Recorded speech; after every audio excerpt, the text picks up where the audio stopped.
E aí galera, tudo bem com vocês? Vamos a mais uma edição do 6x1 Responde, que é aquele quadro onde basicamente eu respondo as perguntas que vocês fazem.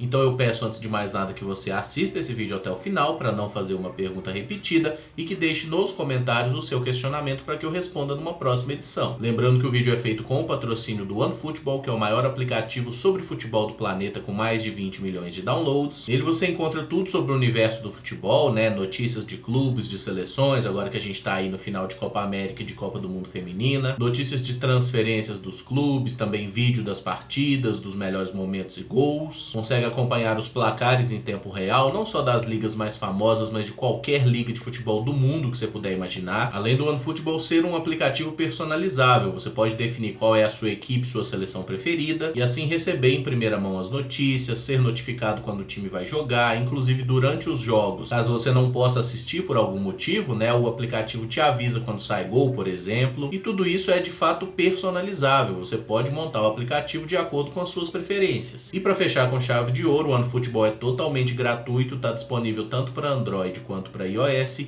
e o link para você baixá-lo está aqui na descrição desse vídeo, beleza? Vamos então para a primeira pergunta, que é do Carlos Henrique Ribeiro. Você gostaria de ver a Crefisa patrocinando o Cruzeiro um dia? Carlos, obrigado pela pergunta. Quando a gente considera como estava o Palmeiras antes da chegada da Crefisa e como está a situação do Cruzeiro hoje, acho que é justo a gente apontar que com uma Crefisa o Cruzeiro certamente conseguiria entrar na linha em poucos anos. Sem ter o apoio de um grande patrocinador, isso vai ficar bem mais complicado para a gente. Agora temos que entender que essa situação da Crefisa, ela não é a regra, é uma grande exceção, é uma coisa que talvez nunca tenha acontecido no futebol brasileiro com tamanho volume de dinheiro, e que as pessoas que estão no Palmeiras conseguiram capitalizar muito bem essa grana que entrou para investir na estrutura do clube, na formação de jogadores, e hoje o Palmeiras é um clube que saiu de um cenário de extrema crise aí há 5, 6 anos atrás, para hoje estar de fato num patamar acima, né? Talvez só o Flamengo que se equipare ao Palmeiras hoje entre os maiores times do futebol brasileiro, quando a gente considera poder de elenco, condição financeira, estrutura da equipe, e quando a gente imagina a perspectiva para os próximos anos também. Então acho que seria ótimo se o Cruzeiro tivesse aí um grande patrocinador, mas não vai pintar uma Crefisa da vida no Cruzeiro, pelo menos a Crefisa especificamente não vai acontecer, até porque a motivação pelo qual a Crefisa investe no Palmeiras é uma questão pessoal, né? É o fato do dono da Crefisa ser palmeirense. A Leila, que é quem aparece mais, parece que nem é palmeirense de infância, acho que ela torcia pro Vasco, inclusive, mas casou com um palmeirense e eles resolveram então investir no Palmeiras. Depois que o camarada teve um treco, quase empacotou e resolveu que iria ajudar o clube de coração, e é isso que ele está fazendo e acaba dando resultados muito bons para a Crefisa também. Portanto, eu adoraria que tivesse um grande investidor surgindo no Cruzeiro, só que eu não consigo enxergar quem seria esse investidor. Muita gente fala, por exemplo, lá no Supermercado BH, que eu não sei se tem grana para isso, e também não sei se haveria interesse de fato em ajudar o clube nessa situação, né, de botar muito dinheiro no Cruzeiro, o que, convenhamos, né, viria muito bem a calhar nesse momento. Mas aí tem um detalhe, né? Quando a Crefisa entrou no Palmeiras, o clube paulista era administrado pelo Paulo Nobre, que já era um camarada rico, era um camarada que tentava ajudar o clube e que ninguém coloca em questionamento sua honestidade. No caso do Cruzeiro hoje, com essa diretoria, ninguém vai querer botar dinheiro porque ninguém confia na honestidade de quem manda lá no nosso Cruzeiro. O Fute Humor pergunta: até quando você acha que o Cruzeiro vai ser um time incaível? Fute Humor, obrigado pela pergunta. Até nunca, porque o Cruzeiro não é incaível, nunca foi e nunca será. Não existe nenhum time que seja incaível no futebol brasileiro. Todos estão sujeitos a isso, especialmente porque o futebol brasileiro permite uma mudança de patamar muito fácil. Quando a gente olha para as grandes ligas europeias, a gente sabe que tem ali uns 5, 6 times em cada país que sempre vão brigar pela parte de cima da tabela. Tem alguns times que já estão fadados a brigar pelo rebaixamento, especialmente aqueles que acabaram de subir. No Brasil é muito mais fácil ter esse tipo de surpresa, porque o nível técnico das equipes é muito menor. E o abismo que existe entre os melhores e os piores times do campeonato também é muito menor. Quando a gente pega aí os maiores times, por exemplo, da Inglaterra e os piores, a gente vê um patamar muito grande, né, de diferença do nível dos atletas, no nível de dinheiro que entra no clube, e mesmo assim os caras ainda conseguem endurecer muitos jogos, mas no fim das contas, quando a gente observa num nível de campeonato, que são 38 rodadas, é muito difícil que um time sem grande potencial de investimento, por exemplo, fique ali no G4. Aqui no Brasil isso acontece mais fácil, embora nos últimos anos, como a gente tem visto aí, alguns clubes se destacando no aspecto financeiro e a grande maioria dos clubes afundando em dívidas, a tendência é que nos próximos anos a gente veja aí um Flamengo e um Palmeiras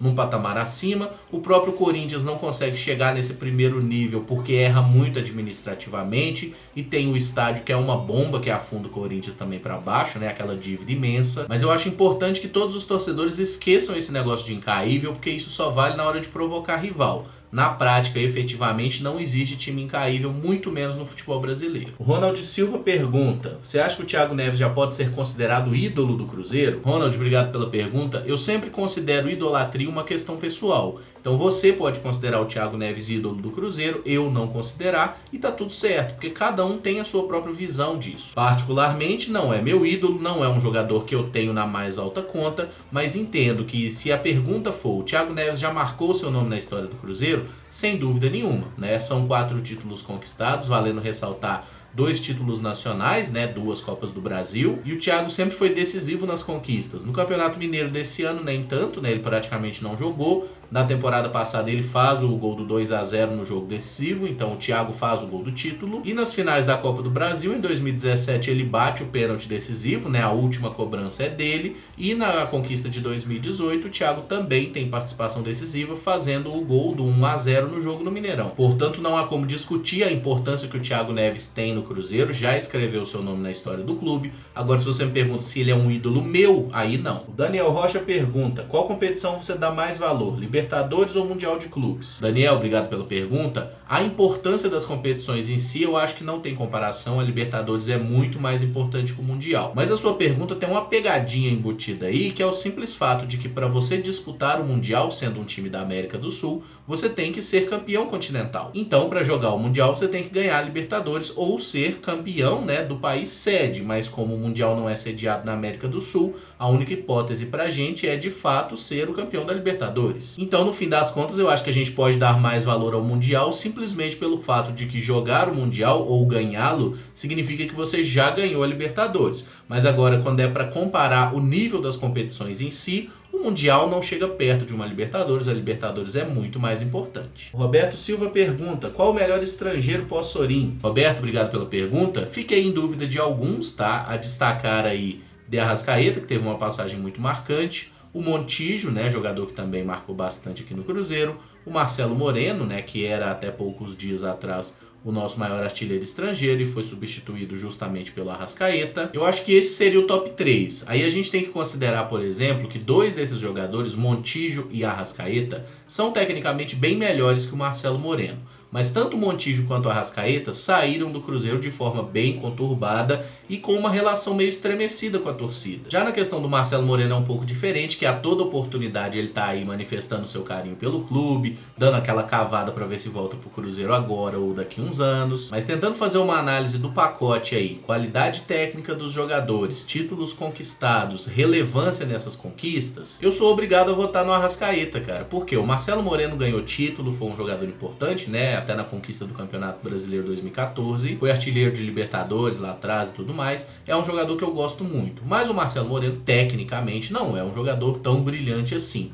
No caso do Montijo, eu acho que ele foi até o mais decisivo desses 3, porque ele jogava com um time muito ruim na época. Ele meio que era obrigado a carregar o time. Mas pesa negativamente contra o Montijo o fato dele não ter conquistado nenhum título muito relevante pelo Cruzeiro, né? Foram apenas títulos estaduais. E até por isso o meu voto vai pro Arrascaeta, porque ganhou o Campeonato Mineiro, ganhou 2 Copas do Brasil e foi uma peça decisiva nessas conquistas. Então o Arrascaeta fica com o meu voto, por mais que eu ainda esteja puto com ele, com toda a saída, como envolveu, a falta de profissionalismo que ele mostrou e também a falta de respeito para com a nossa camisa. Ainda assim, eu acho que isso não apaga o que ele fez em campo. O MC Hammer pergunta: onde andam os titulares do 6-1? MC, obrigado pela pergunta. Fiz até uma breve pesquisa aqui e vamos lá então falar de cada um dos 11 titulares naquela ocasião. O goleiro foi o Rafael, né? O Fábio estava suspenso, o Rafael que foi no gol. Rafael segue no Cruzeiro até hoje. Lateral direito na ocasião foi o Léo, outro jogador que segue no clube. Na zaga nós tivemos Naldo e Vitorino. O Naldo atualmente está jogando no Espanyol de Barcelona e o Vitorino aparentemente aposentou. O último clube dele foi em 2017, o Cerro Porteño do Paraguai. O lateral esquerdo naquele dia foi o Diego Renan, que rodou bastante desde então e atualmente está jogando pela Ponte Preta. No meio-campo começa com Leandro Guerreiro, que se aposentou em 2016 no América e atualmente trabalha na categoria de base do Cruzeiro. O Fabrício fez nesses 6-1 seu último jogo pelo Cruzeiro e se aposentou após uma passagem sem brilho pelo Joinville em 2015. O Charles está jogando no Antalyaspor da Turquia, onde jogou por mais de 2 anos com Samuel Eto'o. O meia na ocasião era o Roger Flores, que se aposentou aqui no Cruzeiro em 2012 e atualmente é comentarista aí de Globo e Sport TV. E no ataque tivemos 2 mitos, né? O Wellington Paulista, que hoje está no Fortaleza, e o Anselmo Ramon, que está disputando a Série B pelo Vitória. E por fim, o Edvarson pergunta: você confia na classificação do Cruzeiro sobre o River Plate e contra as frangas? Edvarson, obrigado pela pergunta.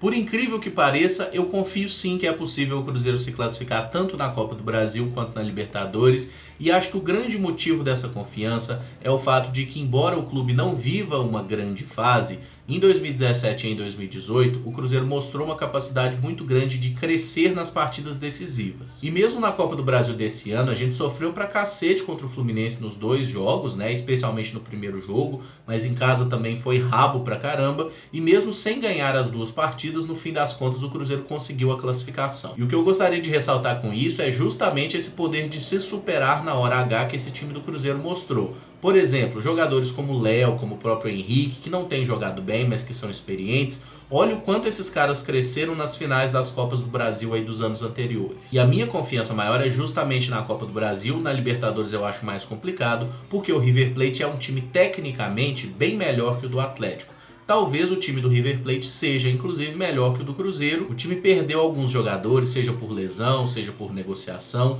Não está funcionando por música, como aconteceu naquela reta final do ano passado. Mas a gente sabe que o Gallardo é um grande treinador e ele tem capacidade de remontar mais uma vez esse time do River, coisa que ele já fez em algumas oportunidades, né? Desde 2014, 2015, ele remontou esse River várias vezes e muitas vezes vencedor. Então, se tivesse que elencar, eu estou mais confiante na Copa do Brasil do que na Libertadores, mas eu vejo sim o Cruzeiro em condições totais de passar pelos 2 adversários. É óbvio que não vai ser fácil, vai ter que se superar, vai ter que jogar muita bola, mas que dá. Quando eu olho pro elenco do Cruzeiro, eu tenho a legítima impressão que praticamente todos estão rendendo abaixo do que pode. Isso é uma péssima notícia por um lado, mas é uma boa notícia pelo outro lado. Por quê? Se eles estão rendendo abaixo do que pode, significa que eles podem produzir melhor nos próximos jogos. Tudo depende de como a gente quer enxergar a situação. E tem aquele negócio, né? Se nem a gente que torce pro time acreditar nele, quem é que vai confiar? Então assim, vamos torcer, vamos apoiar, vamos fazer a nossa parte. Tomara que tudo funcione, que as coisas deem certo, pelo menos pra gente passar do Atlético na Copa do Brasil. Porque é aquele negócio, se a gente passar do Atlético na Copa do Brasil nas quartas e perder na semifinal, vai ser uma merda, porque perder é sempre uma merda. Mas pelo menos a gente cumpriu uma obrigação mínima, que foi tirar o rival. Agora, se a gente perde pro rival, aí a situação fica de fato muito ruim. E na Libertadores é duelo de gigantes, é Cruzeiro e River Plate, é cachorro grande.